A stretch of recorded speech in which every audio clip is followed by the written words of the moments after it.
The Defense Procurement Board officially cleared the procurement of 60 Ghatak stealth unmanned combat aerial vehicles for the Indian Armed Forces. This is the first big green light at the highest procurement level. The proposal has now moved to the Defense Acquisition Council and is expected to get final Cabinet Committee on Security approval. But here's what makes this news absolutely massive. The entire Ghatak program is 100% tied to India's own indigenous Dry Kaveri engine. The Ministry of Defense has drawn a hard line. No foreign engine will be used as a stopgap. GTRE has been given a strict deadline to fully certify the Dry Kaveri by late 2026. This non-afterburning version is designed to deliver 49 to 51 kN of thrust, perfect for a 13-ton tailless flying-wing stealth UCAV. It gives the drone high subsonic speed, excellent fuel efficiency, and a super low infrared signature. Exactly what you need for deep strike, SCAD, and autonomous combat missions. The engine part alone is super exciting. After decades of development, Kaveri is finally getting its own platform to fly on. But the reason this story hooked me the most is not because of the engines. To be honest, it was bound to happen in the future, as a lot of positive developments were seen with Kaveri. When I first read that the Ghatak will have autonomous functions like takeoff, landing, and flying, I immediately set out to learn exactly what kind of autonomy we're talking about. At first, I wasn't surprised. The basic autonomous features like takeoff, landing, and waypoint flying are already standard in most modern aircraft today. They're software-heavy, sure, but they rely on deterministic, certifiable code for all the critical functions, safe, predictable, and fully tested.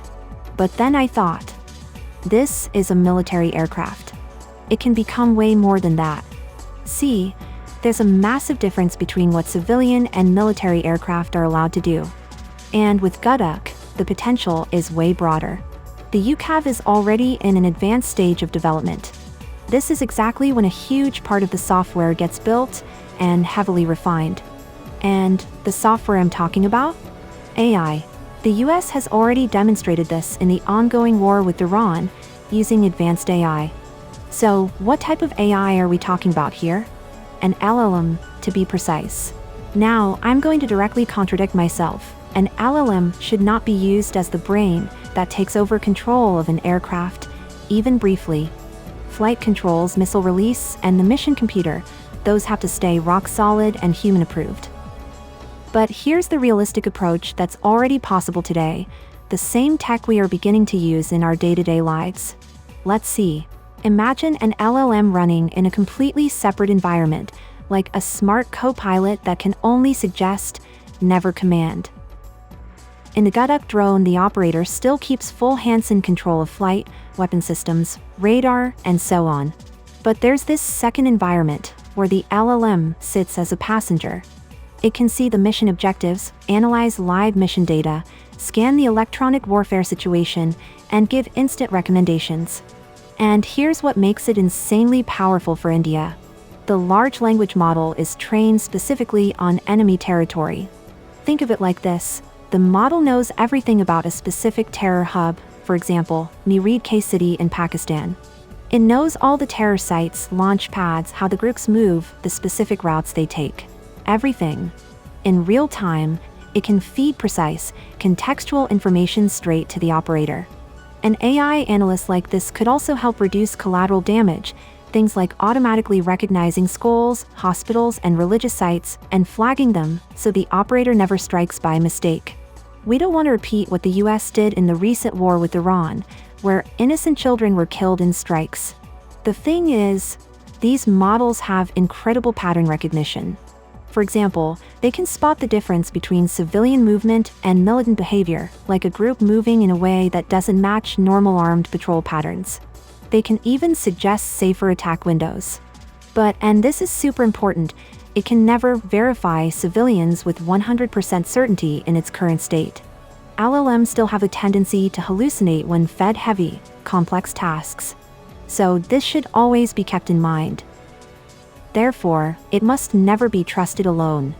Used properly, this kind of system could reduce mistakes and improve human judgment. Used blindly, it could create overconfidence and actually increase risk.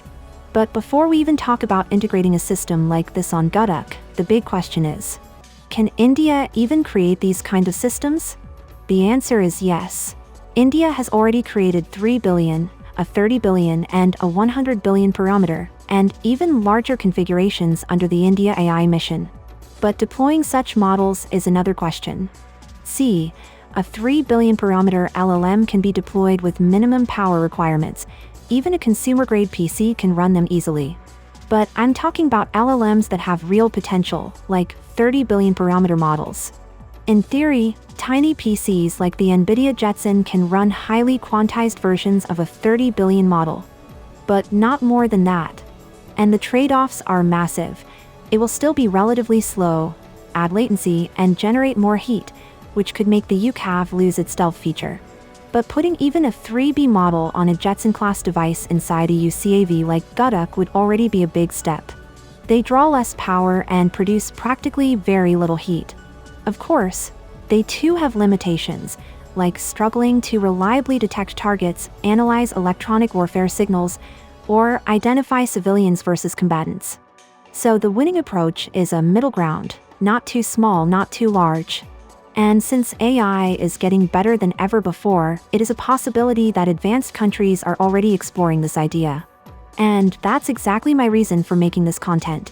India should not be left behind in this field too.